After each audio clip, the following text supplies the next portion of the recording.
Di video kali ini kita akan belajar tentang types yang ada pada props. Jadi kalau di props yang sebelumnya, di komponen itu kan tinggal gini aja ya. Props, terus nama propsnya apa gitu ya.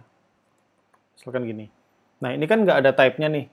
Maunya gini, kalau misalkan propsnya ini nggak diisi atau nggak di-assign sama parent, maka dia nampilin default gitu. Nah, di props sendiri ini kita bisa pakai sebuah type. Contohnya adalah kita akan pasang beberapa props di sini. Misalkan message ini adalah string misalkan. Terus ada number misalkan. Ini type-nya adalah number dan default-nya adalah 0. Jadi misalkan kalau number ini nggak diisi, maka dia secara default isinya nanti 0 gitu ya. Terus ada juga yang lain-lain, misalkan bisa pakai array atau object dan lain-lain. Contohnya kita pakai yang simple ini aja. Pertama kita tampilin dulu message di sini.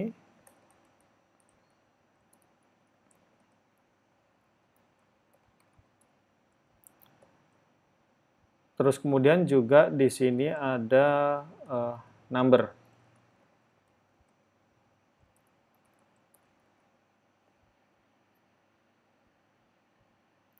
Nah, kalau teman-teman lihat di sini, ini message-nya masih kosong ya. Karena ini nggak ada nilai default-nya. Tapi kalau yang kedua ini, number ini default-nya adalah 0. Jadi kalau di sini kita nggak isi apa-apa, dia nilainya 0. Oke? Kalau kita masukkan message di sini, kita mau ganti message-nya jadi test gitu ya. Ini gini aja bisa. Tes. Maka nanti di sini akan keisi tes. Nah, yang kedua adalah kalau kita mau ngisi number, di sini misalkan numbernya jadi 5 gitu. Nah, sekarang dia jadi 5. Intinya adalah kalau kita isi di sini numbernya, maka numbernya akan berubah. Tapi kalau kita nggak masukin number di sini, maka dia akan pakai default-nya, yaitu 0. Oke, gimana kalau ini kita ubah jadi number begini. 10. Ini kan harusnya string ya. Ini bisa aja. Kita lihat dulu di sini konsol.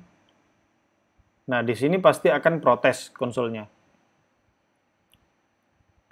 Invalid prop type check field for prop number. Jadi ini harusnya itu adalah string.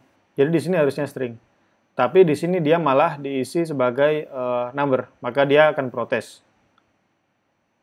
Ini juga protes nih, got string with value 5. Ini harusnya, ini kan kehitungnya string ya. Kalau kita mau bikin jadi number, kita bisa pakai begini. Oke, kita simpan. Nah, yang ini tadi komplain.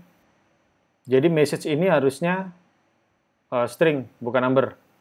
Kalau kita jadiin ini string begini, maka dia aman. Nah, ini sudah selesai.